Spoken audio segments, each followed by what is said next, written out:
Hoy vamos a mirar juntos el texto y queremos pedir que Dios hable a nuestras vidas. Abre tu Biblia, por favor, en el libro de Jonás, allá en el capítulo 1.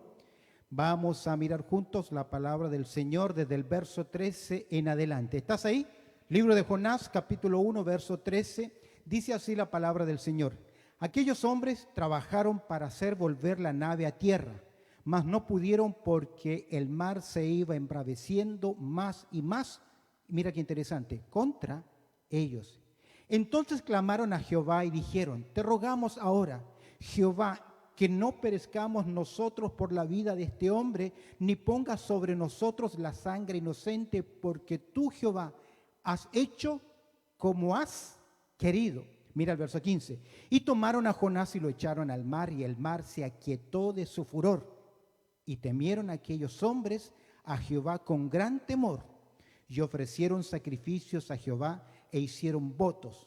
Pero Jehová tenía preparado un gran pez que tragase a Jonás, y estuvo Jonás en el vientre del pez 3 días y 3 noches. Bendito Padre Celestial, en esta hora hemos abierto, Señor, tu palabra y queremos que tu Espíritu Santo se mueva libremente al considerar el ministerio de tu palabra y que juntos, Señor, podamos crecer en gracia y en conocimiento. Muéstranos, Señor, lo que nuestros ojos no ven. Abre los ojos de nuestro entendimiento y que podamos sujetar nuestra voluntad a lo que tú nos quieres hablar en el día de hoy. Utiliza tu siervo, Señor, para tu gloria, pues oramos a través del precioso nombre de Cristo Jesús. Amén y amén. Chequeen sus teléfonos movibles, me parece que hay uno que está sonando, debe ponerlo en silencio, ya se nos informó al principio del servicio. Cuando Dios encamina las cosas, antes de analizar el texto en el día de hoy, quiero que consideremos algo importante, algunas consideraciones previas que nos ayudan a entender la porción que hoy vamos a ver. Primero, sabemos por la palabra de Dios que Dios es soberano. ¿Amén? ¿Qué significa que Dios es soberano? Que Él tiene el poder y controla todas las cosas. Decimos nosotros, ni aun las hojas de los árboles se mueven si no es por su poder. Sabemos en segundo lugar que sus hijos estamos en las manos de Dios. ¿Amén? ¿Usted lo cree? ¿Cree que está en las manos de Dios? Tercero, sabemos que todas las cosas que nos ocurren en nuestro diario vivir obran para bien. ¿Amén? Ahora, no siempre nos gusta lo que ocurre y el texto en Romanos 8:28 nos dice que todas las cosas son bien, sino que Dios las torna para bien en nuestras vidas, aunque tengamos que pasar por momentos y situaciones que son difíciles. Si usted leyó el devocional del día de hoy, Santiago nos hacía ver que a veces pasamos en pruebas y en momentos difíciles y no debe cambiar nuestra actitud. Y en último lugar, sabemos que si andamos, escúcheme bien, en desobediencia, Dios interviene, ¿para qué? Para corregirnos. ¿Amén? No nos gusta esta verdad, pero es así. Hoy vamos a considerar en los versos 13 al 17, vamos a considerar dos cosas importantes. Vamos a ver, en primer lugar, el proceder del personal o de los marinos frente a Jonás. ¿Qué es lo que ellos hicieron frente a un hombre que ha traído a la embarcación calamidad? Y en segundo lugar, el propósito personal que tiene Dios directamente ¿con quién? Con su hijo Jonás. De hecho, en el capítulo 1, esta es la situación clímax, la situación más clave del relato del capítulo 1. Recordemos, si tú tienes tu Biblia abierta, que en el versículo 11, Jonás ha dicho lo siguiente: porque yo sé que por mi causa ha venido esta gran tempestad sobre vosotros. Jonás comienza el proceso del reconocimiento, pero todavía no ha llegado al punto del arrepentimiento. ¿Lo tiene? ¿Cuántas veces nos ocurre a nosotros lo mismo? Reconocemos que hicimos mal, pero no hay ¿qué cosa? Arrepentimiento. Y el creyente vive convencido o por tradición o por religión que hay ciertas cosas que están mal, pero las reconoce, pero no le afectan su vida. Es porque no hay aún ¿qué? arrepentimiento en su vida. Ahora, en este momento, este es el momento de la verdad. Creo que si el Señor te está hablando, en estos momentos debemos decir, sí, Señor, yo soy el culpable. ¿Qué observamos en el texto? En primer lugar, como presentaba en forma panorámica, vamos a ver cuál es el proceder del personal, de los marinos, de la embarcación, de estos navegantes frente a Jonás. En primer lugar, el proceder del personal para con Jonás.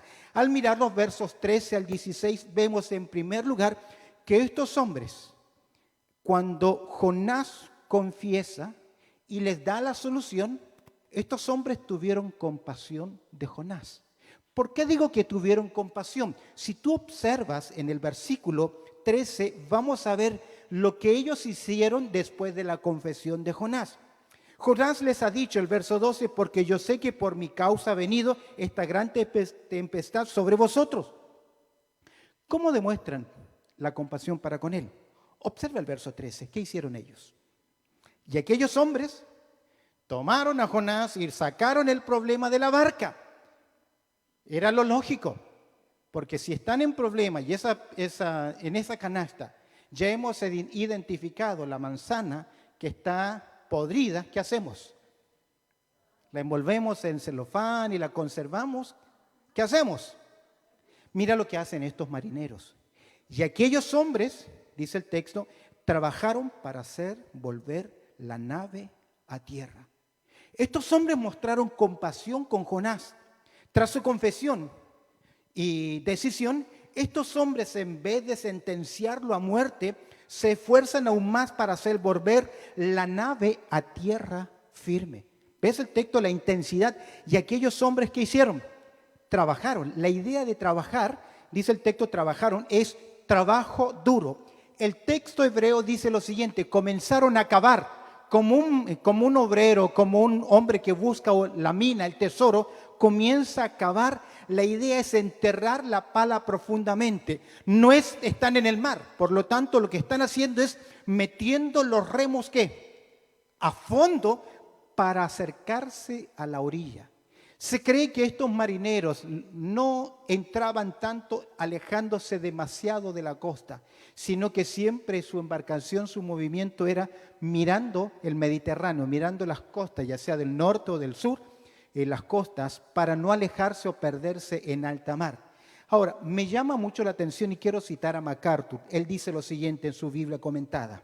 Abro paréntesis. Los marineros paganos tenían más preocupación por el destino de un hombre que Jonás por el destino de miles de personas en Nínive. Wow, esto parece irónico. Jonás está en este punto, ¿por qué? Porque no tuvo compasión de los de Nínive. Ellos se iban a morir. Y este puñado de hombres, de marineros, tienen compasión ¿de quién? De este hombre, Jonás. Dice el texto que ellos trabajaron duro, pero ¿qué pasó? ¿Qué dice el texto? Mas no pudieron. No pudieron vencer las olas, la tempestad. Ahora, ¿quién puede vencer la soberanía de Dios? ¿Cuántas veces nosotros actuamos igual? Creyendo que por alguna razón vamos a vencer la soberanía de Dios. En algunos círculos se enseña, comience a ayunar y no suelte el ayuno hasta que Dios le conteste. ¿Usted cree que por un ayuno va a poder vencer qué? ¿A Dios? De hecho, otra pregunta. Nos encanta refugiarnos en actos de sacrificios que son más la carne que la obediencia. Yo sé que la Biblia habla sobre el ayuno, ¿amén? Pero ¿dónde hay un versículo que se diga en el Nuevo Testamento que los creyentes deben ayunar? Un mandato. No lo hay. Es una buena práctica, no digo que no, pero a veces asumimos prácticas creyendo que de esta forma vamos a vencer a Dios. Pablo ayunó, claro que sí. El Señor Jesucristo también ayunó. No digo que no. El punto es que a veces creemos que por un acto nuestro vamos a vencer ¿qué cosa? La soberanía de Dios. Observa lo que dice Daniel acerca de la soberanía de Dios en el capítulo 4, verso 35. Daniel capítulo 4, verso 35. Dice lo siguiente: todos los habitantes de la tierra son considerados como nada. Y Dios hace según su voluntad en el ejército del cielo y los habitantes de la tierra. Y no hay quien detenga su mano y le diga, ¿qué estás haciendo? ¿Por qué? Porque Dios es. Y esto es lo que estos hombres, a pesar de que luchan, no pueden vencer la tempestad. Y observa lo que dice el texto, porque el mar se iba, ¿qué? Embraveciendo más, agrega, contra ellos.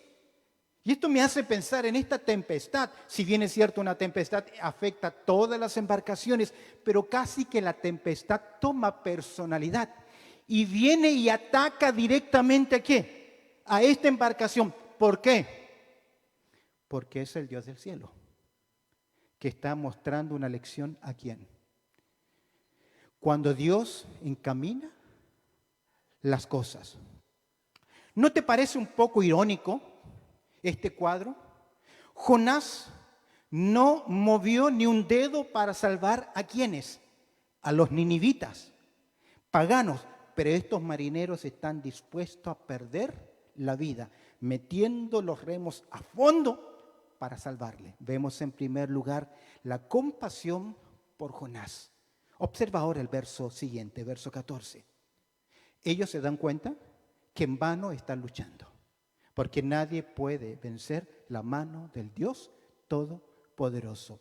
De hecho, libro de los Salmos, en el capítulo 2, dice que las naciones se van a unir para pelear en contra de su ungido, diciendo, rompamos nuestras ligaduras con él, salgamos adelante. Dice que el Dios del cielo se reirá de ellos. ¿Por qué? Porque nada ni nada puede hacer el hombre. El cielo, la tierra pasarán, mas mis palabras no pasarán. Observa ahora el clamor que ellos van a levantar a Jehová. Quiero que leas y pongas atención, he puesto la versión en la Nueva Versión Internacional porque me pareció interesante su traducción. Dice el texto en la Nueva Versión Internacional, verso 14. Entonces clamaron al Señor. ¿Cómo clamaron? Oh Señor, tú haces lo que quieres.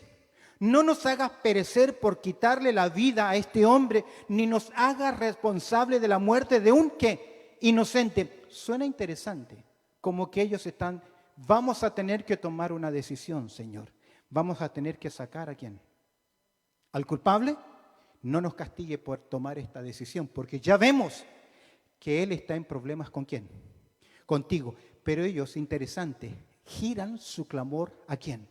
Al principio de la tempestad, ellos están clamando ¿a quién? Cada uno a sus dioses. Pero vemos ahora acá que entonces, observa el verso 14, entonces ¿qué? Ver lo que está ocurriendo. Oír la confesión de Jonás, porque Jonás dice, temo a Jehová, el que es creador del cielo y de la tierra, es decir, el Todopoderoso, temo a Él. Ellos han oído ese clamor, han oído esa confesión y ven lo que está ocurriendo. Entonces, ¿qué hicieron? Si bien es cierto, ellos estaban clamando a sus dioses, no es el mismo verbo. El verbo que se utiliza acá, que ellos clamaron ¿a quién? A Jehová, es invocar. Llamaron personalmente al Dios de los hebreos. Ellos clamaron ¿a quién? ¿Qué dice el texto? Al yo soy. ¿Qué es el yo soy? El Todopoderoso, el que subsiste en sí mismo, que no depende de nada o de nadie. Estaban clamando a sus dioses, verso 5, pero ahora ellos están llamando, invocando en forma personal. Y me llamó la atención que ese verbo solamente se utiliza con Jonás. Cuando viene el capitán y despierta a Jonás y le dice, oye, clama, invoca a tu Dios. Relación personal. Y en el capítulo 2 del libro de Jonás, tú vas a ver en el versículo 2 que invoqué en mi angustia. Llamé. Ese verbo solo se usa con Jonás porque se entiende que Jonás tiene una relación personal con Dios. Pero ¿qué vemos ahora? Que estos marineros comenzaron a clamar en forma personal y dijeron, te rogamos que ahora, Jehová. Es un acto de la hora. Ellos están pidiendo la dirección, están orando a Jehová y lo están haciendo confiando en su soberanía, porque no merecemos, porque que dice ellos, te rogamos, oh Jehová, que no perezcamos nosotros. La idea de perecer aquí es morir ejecutado violentamente, casi como una forma despiadada. Ellos están entendiendo que la tormenta es directa ¿con quién? Con Jonás. Dice que no perezcamos nosotros por la vida de este hombre, ni ponga sobre nosotros la sangre inocente. Clamaron, claramente le dicen ellos, estamos siendo afectados, pero la culpa ¿de quién es? De Jonás. Y si lo vamos a ejecutar, que su sangre, que su sentencia o castigo no caiga sobre nosotros. ¿Por qué? Porque ellos entienden que Jonás ha airado ¿a quién? A su Dios. Y les da temor tocar a aquel que tiene una relación personal, pero ellos claman y dicen, Señor, te pedimos que tú tengas cuidado con él, que no perezcamos nosotros por la vida de este hombre, ni pongas sobre nosotros la sangre inocente, porque tú, mira el reconocimiento, Jehová, has hecho ¿qué? Como has querido. ¿Cómo están viendo ellos la voluntad de Dios directamente? En el verso 4, echaron suerte. Y la suerte cayó sobre Jonás. Pero no solo con eso, le hablan a Jonás. Y Jonás, en segundo lugar, les dice, yo soy el culpable. Ellos están viendo la providencia de un Dios detrás de lo que está ocurriendo. Y aquí vemos ahora en el verso 15 que ellos van a ejecutar al culpable. No es fácil. Veamos en tercer lugar, hemos visto la compasión por Jonás, hemos visto el clamor a Jehová, veamos ahora el castigo para con Jonás. ¿Estás ahí, verso 15? ¿Qué hicieron? Tomaron a Jonás, no lo empujaron. No es un acto de ponerlo ahí en la tablilla y ¡pum!, darle el empujón. Casi es como un ritual, hay temor.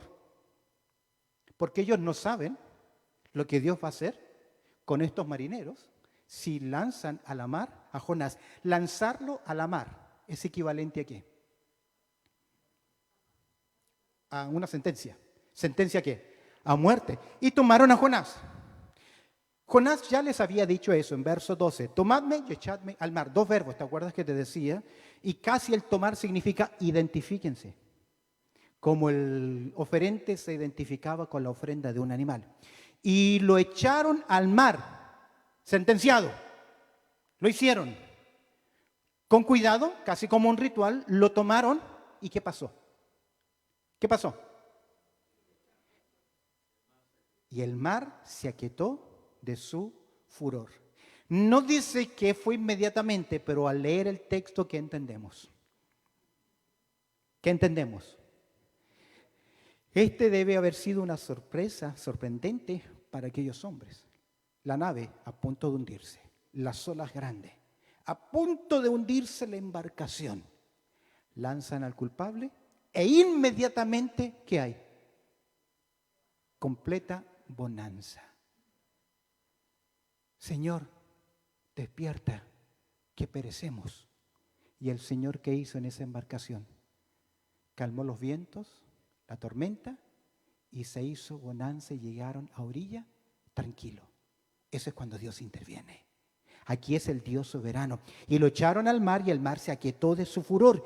Y el mar se aquietó, y mira la expresión, de su furor. De la idea es que cada vez era más intenso, más fuerte, más penetrante, más en contra de la embarcación porque había un anatema, un culpable, un pecado. Lo que me extraña y que no veo en este cuadro es el arrepentimiento de Jonás, la oración de Jonás. Él está dispuesto a morir, pero no a pedirle a Dios ¿qué? Perdón. ¿Cuántas veces nosotros llegamos a ese punto en nuestras vidas? Hay un desastre a nuestro alrededor por nuestra desobediencia, nuestro pecado. Alguien me decía, yo sé que mi barco se está hundiendo con todos los problemas que estaba causando por su acción, pero no quiero hacer nada. Cuando tú llegas a ese punto, Dios lo hará. Dios lo va a hacer cuando Dios encamina las cosas. Ahora, Dos preguntas que tengo para pensar. ¿Hasta qué punto podemos seguir empecinados en lo nuestro, empecinados en lo nuestro, desatendiendo la voz de Dios en nuestras vidas? ¿Hasta qué punto yo puedo estar así en rebeldía, desobedeciendo abierta y directamente lo que Dios me enseña en su palabra? Porque nos encanta hacer sacrificios donde Dios no nos ha ordenado. ¿Y sabes por qué nos encanta hacer sacrificios donde Dios no nos ha ordenado? La carne. El yo quiere buscar su gloria, su beneficio. ¿Hasta qué punto? Querido, muchas veces nosotros actuamos igual frente a la palabra de Dios. Santiago en el capítulo 1, verso 22 dice lo siguiente. Presta atención, no está en pantalla. Pero sed hacedores de la palabra, y no solamente oidores, engañándoos a vosotros mismos. Ponga esto en su mente. Cada vez que abrimos las Escrituras, ¿quién es el que está hablando? Dios. Dios le está diciendo lo que debes hacer. Y si usted lo oye y no lo hace, ¿a quién comienza a engañar? Segunda pregunta. ¿Te das cuenta de que por la desobediencia de un hombre, los que están a su alrededor están ¿qué? Sufriendo? ¿No será que lo que está pasando alrededor tuyo es tu propia desobediencia, tu carnalidad? El venir, oír y olvidar lo que Dios nos está diciendo. Junto a mi esposa en mi país conocimos a un hombre, casi vivía detrás de la casa de mi madre. Tenía 4 hijas, no sé si estaba embarazada su esposa de la última. El último cuadro que tengo de él lo vi en una plaza, tirado en el piso, borracho. Me acerqué a hablar con él y llorando me decía, yo me arrepiento. ¿Sabes que lamentablemente casi el consejo que tuvimos que darle a su pobre mujer, porque la tenía en la indigencia, 4 hijas, y él gastándose todo el dinero? Vendió cocina, vendió maderas, vendió el piso de su casa para seguir tomando, en completa indigencia. No darse cuenta que muchas veces por nuestra culpa, por nuestra desobediencia, los que están a nuestro alrededor, ¿qué? Sufren también. Veamos el proceder del personal para con Jonás y qué está ocurriendo acá. Vemos compasión, vemos un clamor a Jehová, vemos el castigo, tienen que ejecutar sentencias sobre Jonás. Observa ahora el verso 16, me sorprende, porque aquí hay un cambio. Dice el verso 16, ¿qué hicieron? Y, ¿qué dice el texto? Verso 16, y temieron aquellos hombres a Jehová, ¿con qué? Con gran temor. 2 veces se enfatiza el escritor la actitud de ellos. Hay un asombro. Jonás también les ha dicho en el verso 9, temo a Jehová. Pero estos hombres sí verdaderamente ¿qué? Temen a Dios porque ven lo que Dios va a hacer. Y al ver lo que Dios va a hacer, produce en sus corazones ¿qué cosa? Temor. Temor de reverencia. Y el temor de reverencia en las Escrituras, ¿qué es? El principio de la sabiduría. ¿Sabes por qué actuamos así con tanta carnalidad y liviandad en nuestras vidas? Porque no conocemos a Dios. Y al no conocer a Dios no hay temor de Él. Isaías 62 dice que el pueblo que oye la palabra tiembla ante la palabra de Dios. Pero nosotros no lo hacemos. Otra cosa. Una persona puede ser muy inteligente, muy sabia en conocimiento, aún saber versículos de la Biblia y no ser una persona que sabia. Usted me puede decir, yo enseño Biblia, yo conozco la Biblia, pero en su conducta no hay temor de Dios. Y si no hay temor de Dios, no hay ¿qué? Sabiduría, porque el principio de la sabiduría ¿qué es? Y mira lo que hicieron estos paganos. Luego de observar el poder de Dios, reconocer la sabiduría de Dios, temblar ante su poder, ante su presencia, ¿qué hicieron? 2 cosas. ¿Cuáles son? Primero, ofrecieron sacrificios. Y en segundo lugar, hicieron votos. Dos acciones interesantes. Presentar sacrificios de agradecimiento. No sé qué tipo de sacrificio. La idea que ofrecieron acá casi parece a los rituales del Antiguo Testamento cuando se presentaban ofrendas de olor grato, de adoración delante de Dios. ¿Y qué más hicieron? Votos, compromiso. ¿Cuál fue el compromiso? No lo sabemos, pero aparentemente es: hoy que te conocemos, te vamos a seguir.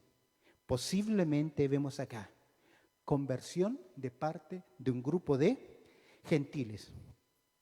Nuevamente vemos otra ironía. ¿Cuál es la ironía acá? Jonás no quería ir a predicarle a paganos, pero ahora se están convirtiendo ¿en qué? Paganos. Qué irónico. ¿Cómo? Conociendo a Dios. Nuevamente vemos acá que Dios cumplirá su propósito. Jonás es su siervo. Y aunque él no tuvo la intención de predicarles, él les predicó.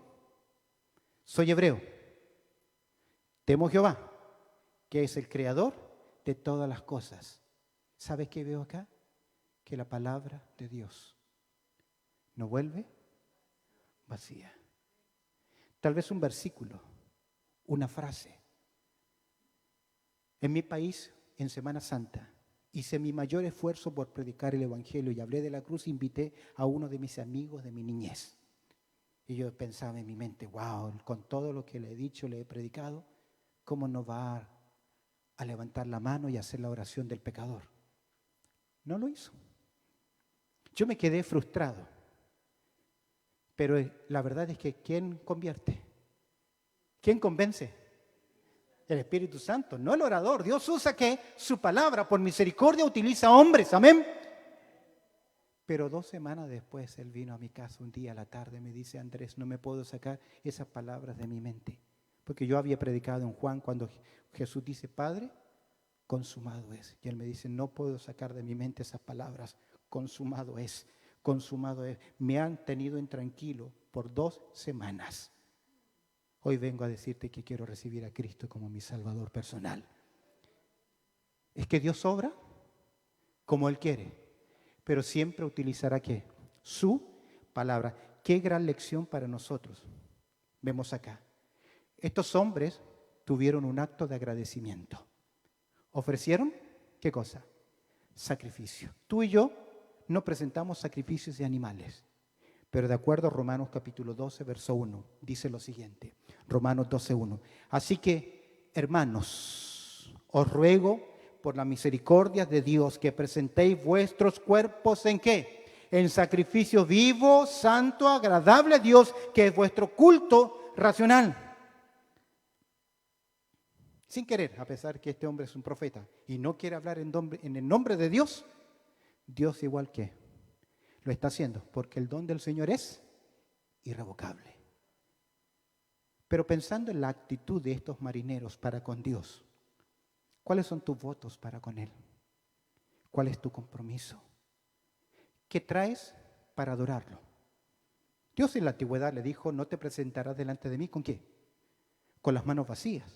Y usted cuando viene debe traer una ofrenda de adoración. Y no me refiero a dinero o colaboración, me refiero a mi actitud y mi disposición. Frutos de labios que confiesen su nombre. La adoración es importante en el pueblo de Dios. Dios habita en medio de la alabanza de su pueblo. Amén. Y quiere que su pueblo le adore en espíritu y en verdad. Vemos el primer cuadro, cuando Dios encamina las cosas. El proceder del personal de este hombre, de los marinos para con Jonás. Tuvieron compasión, clamaron a Jehová, el castigo por Jonás tuvieron que ejecutarlo y vemos ahora un cambio o una conversión en la tripulación, a pesar de que su siervo está ¿qué? En rebeldía. Veamos ahora un giro. El relato cambia ahora. El foco de la acción no es en la tormenta, en los marineros, sino que Dios comienza a acercar el zoom.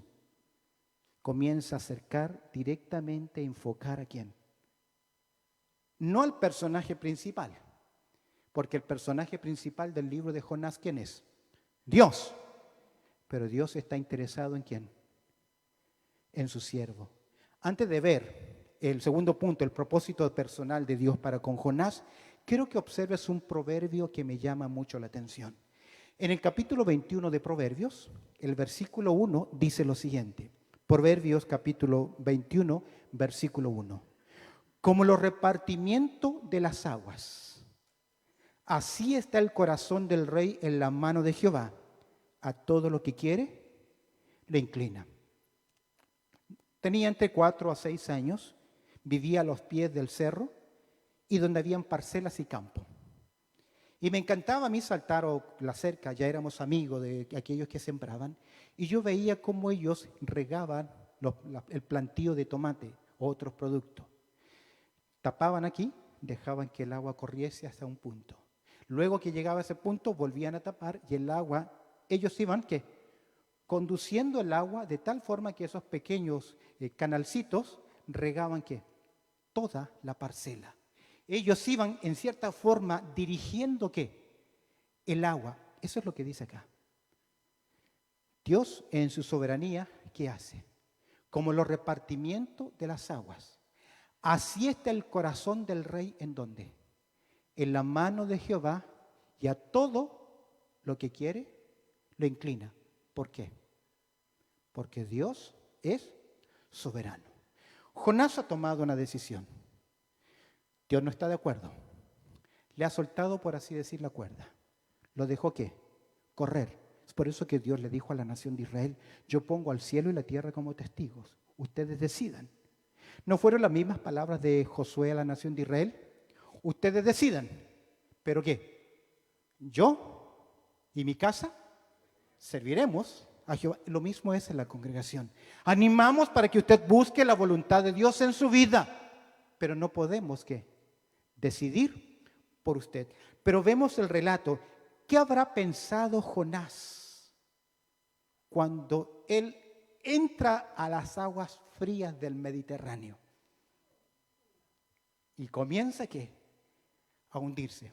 Se acabó todo. Fin del libro. Capítulo 1, fin de la historia.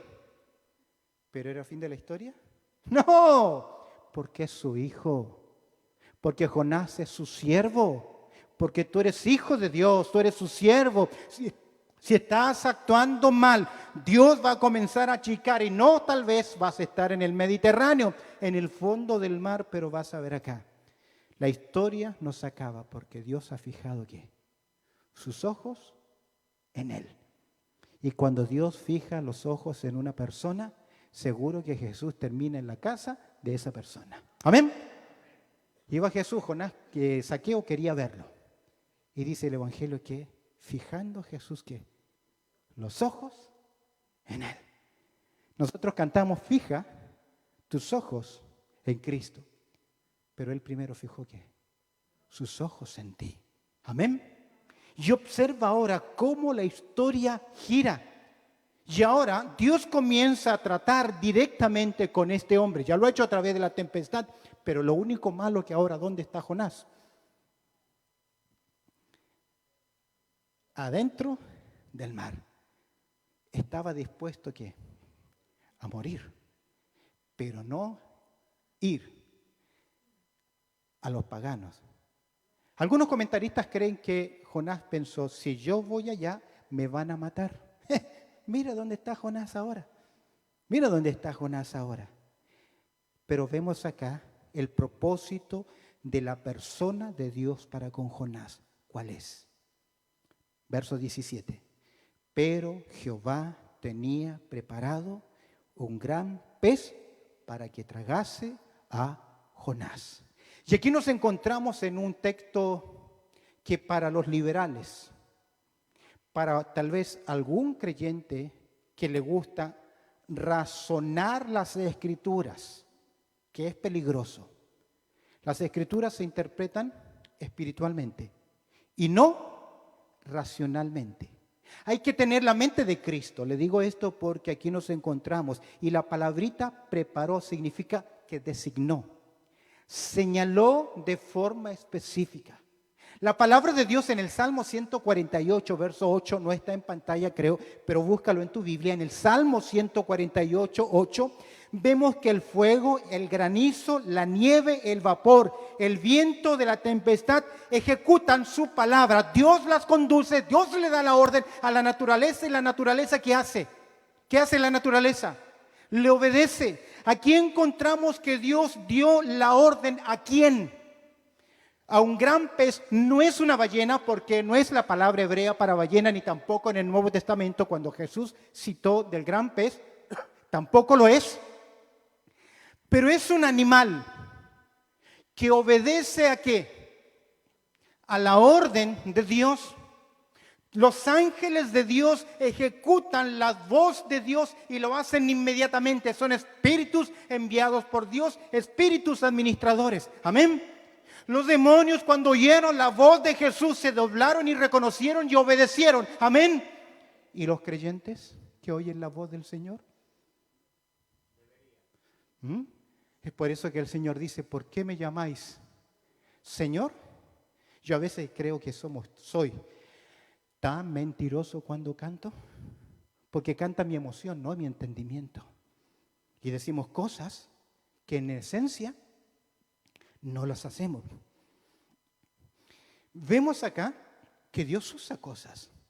En un momento un burro habló y los cuervos alimentaron ¿a quién? A Elías. ¿Y qué de nosotros cuando el Señor te dice, haz esto, da esto, apoya en esto, obedece en esto, pide perdón, confiesa, reconoce? ¿Y qué? Y no lo hacemos. A un gran pez que tragase a Jonás. Si tú miras en el capítulo 2, verso 3, dice, y me echaste a lo profundo en medio de los mares, y me rodeó la corriente de todas tus ondas, y tus olas pasaron sobre mí. Veo ahí que Jonás, ¿qué? Se fue al fondo. Observa el verso 5. Mas las aguas, ¿qué? Me rodearon, ¿hasta dónde? Hasta el tragó agua. Y dice el texto, ¿y qué le rodeó? Hasta el alma. Rodeóme, ¿qué? El abismo. Observa el verso 6. Descendí a los cimientos de los montes. La tierra echó sus cerrojos sobre mí para siempre. ¿Mas tú qué? Y él reconoce que Dios actuó. Hasta el alga va a mencionar ahí. Es decir, que Jonás cayó y se fue de frentón. ¿Hasta dónde? Hasta el fondo. ¿Sentencia de qué? De muerte. Pero Jehová tenía preparado, ¿qué cosa? Un gran pez. Y mira ahora la permanencia dentro del pez. No solamente vemos la preparación de un pez, sino que en segundo lugar vemos la permanencia dentro de un pez. Y estuvo Jonás en el vientre del pez, ¿cuánto tiempo? 3 días y 3 noches. Si yo lo sumo en horas, serían 72 horas, pero para los hebreos puede ser un día de 24 horas y parte de uno y parte de otro. No necesariamente 72 horas, pero más de 24 horas dentro de un pez. Ahora, para los escépticos, para los racionalistas, hasta aquí llegaron en la historia y ellos no pueden interpretarla como un libro histórico, sino como una analogía. Jesús tomó el mismo cuadro en Mateo capítulo 12, verso 40, para decir que Jesús también estaría sepultado estos 3 días. No necesariamente 72 horas. Un día completo, parte de un día, parte de otro día. ¿Por qué? Porque los hebreos tomaban un día desde la mitad del día o desde las 6 de la tarde a las 6 de la tarde, ya para ellos era un día. Ahora, lo que está ocurriendo acá, presta atención, humanamente hablando, ¿qué? Imposible. Justo que cae, está en el fondo, viene ¿qué? ¡Pum! Un pez y se lo traga. Ahora, el punto es, sigue conmigo en esta idea, si Dios lo dice en su palabra, ¿lo creo? ¿Amén? Porque si yo comienzo a dudar la palabra, estoy dudando ¿de quién? De Dios. Y si Dios me dice algo que no es, Dios es mentiroso. Por lo tanto, no puede ser Dios. Es un peligro cuando creyentes comienzan a decir, no, esto de la Biblia no lo creo. Es un peligro. El peligro de poner o dictar por sobre Dios la razón humana. No está por sobre la revelación divina. No está por ella. ¿Tú crees a Dios? ¿Crees que Dios es veraz, que dice la verdad? ¿Crees que puedes entender todo lo que crees? No. Ahora, ¿pero debo entender para creer o debo creer? Ahora, Dios dice, el que se acerca a Dios tiene que creer que le hay. Hebreos capítulo 11, verso 6. Pues sin fe es imposible agradar a Dios. Yo voy a ser sincero con ustedes. A veces condenamos tanto a Tomás de incredulidad, pero yo tengo muchas luchas en mi mente en algunas cosas. Pero mis dudas no están por sobre mi disposición de creer que a la palabra de Dios. No sé cómo Dios es Padre, Hijo y Espíritu Santo. Me es difícil entender la Trinidad, la concepción virginal de Cristo, que Jesús sea hombre y sea Dios. Me es difícil, pero eso no me hace dudar de su verdad. Porque Dios, ¿qué? Lo dice. Ahora, pensando en este cuadro de la preparación de un gran pez y la permanencia de Jonás dentro del pez, si luchas con creer a la palabra de Dios, creo que hay dos razones. Primero, presta atención. Si tú estás luchando, me parece que no es así. Oh, no, me parece que Dios es muy tirano. Dios es muy machista. Yo busqué a Dios. No es que Él me buscó a mí. No es que Dios me eligió de la eternidad. Yo decidí creer en Él. Tantas cosas que comenzamos que el barro quiere decirle al alfarero, hey, ¿por qué me hiciste así? Porque es cierto, como dice el hermano, a veces no me parece estar de acuerdo. Pero si Dios lo dice, ¿qué?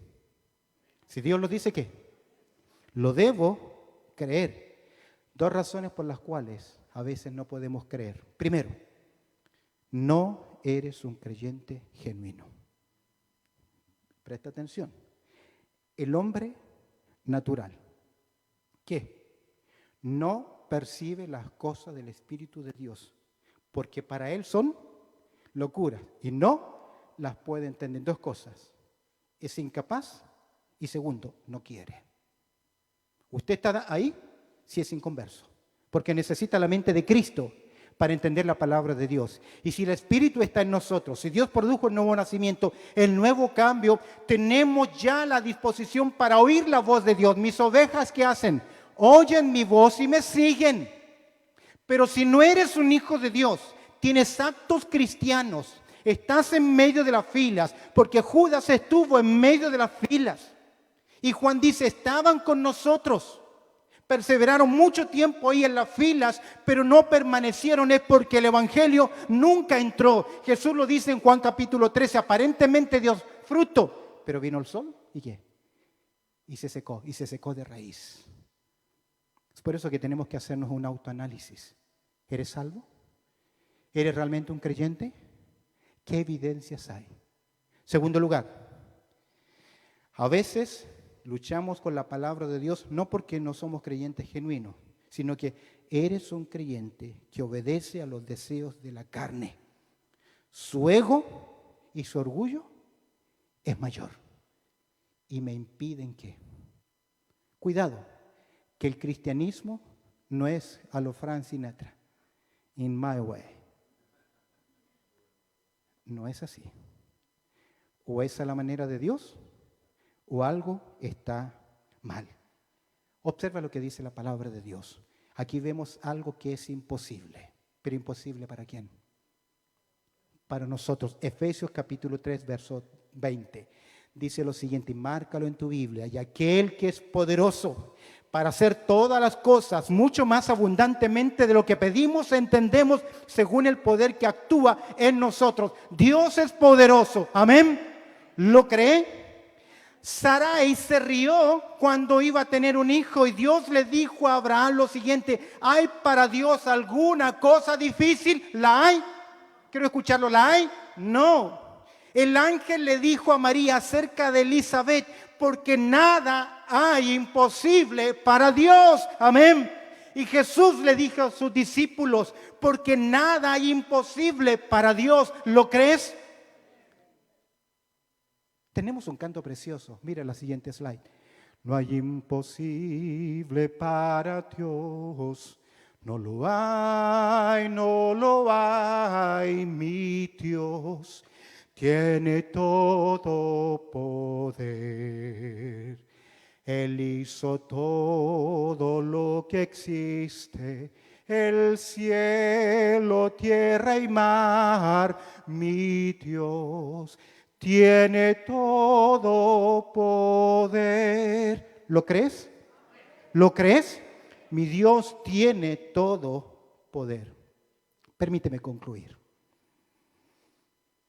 Steve Davis, en un programa que se llama Sabiduría para el Corazón, él dice lo siguiente, comentando esta porción de Jonás. Dos pensamientos que me llamaron la atención.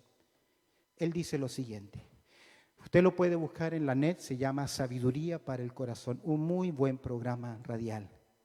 Primero, la gracia de Dios se revela en aquel en que, más allá que Jonás fuese desobediente, Dios usó sus palabras, ¿qué? Para su gloria. Amén. Segundo, según la gracia de Dios queda demostrada en el hecho que Jonás fue descartado ¿por quiénes? Por los marineros, pero no fue descartado ¿por quién? Por Dios. Aunque padre y madre me dejaren, con todo eso me recogerá Jehová. Amén. Cuando Dios encamina las cosas. Tal vez ahora, con todo lo que hemos estudiado en este punto, tal vez podamos entender un poco más Romanos capítulo 8, verso 28. Observa lo que dice. Y sabemos. ¿Quiénes deben saberlo? Los creyentes, los que aman a Dios. Y sabemos que a los que aman a Dios, ¿qué? ¿Todas o algunas? Todas las cosas ayudan a bien. Jonás en el vientre del pez no es cosa buena, circunstancialmente, ni la tormenta tampoco. Pero Dios está conduciendo eso para bien. ¿Qué estás pasando hoy? ¿Dónde estás? Familiar, personal, laboral, espiritual, ambiental, COVID. ¿Qué está pasando contigo? ¿Qué circunstancias hay? Si eres un hijo de Dios, Dios está conduciendo todo eso para bien. Dice, a bien, esto es, a los que conforme a su propósito son llamados. ¿Lo crees? ¿Estás dispuesto a vivirlo? ¿Qué es lo que Dios te está pidiendo que debes hacer ahora? ¿Qué te está pidiendo Dios que debes hacer ahora? ¿Quieres ir por el camino de la obediencia o por el camino más duro? Si eres un creyente genuino, debes tomar una decisión seria delante de Dios. Y si no eres un creyente, hoy debes reconocer a Cristo como tu Señor y como tu Salvador. Amén. Inclinemos nuestras cabezas. Primero, ¿conoces a Cristo como tu Salvador personal? Si no lo conoces, hoy dile así: Señor, perdóname. Reconozco que soy un pecador y que he vivido lejos de ti. Y hoy me rindo a Cristo Jesús. Sálvame. Perdona mis pecados. Quiero ser tu hijo y ayúdame a hacer tu voluntad. Si no lo has hecho antes, haz esa oración de reconocimiento para que tu vida cambie. Pero en tu vida, amado hermano, amada hermana, ¿Qué está viviendo alrededor? ¿Qué cosas están pasando? ¿Será que Dios te está llamando para que vuelvas de regreso al hogar? Pide a Dios sabiduría. Él la da abundantemente a todo el que la pide. Muéstrame, oh Dios, lo que yo no veo.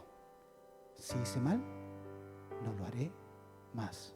Buen Dios, te pido que tu Espíritu Santo se mueva libremente, trayendo convicción de pecado, arrepentimiento en nuestras vidas y la disposición del cambio para tu gloria.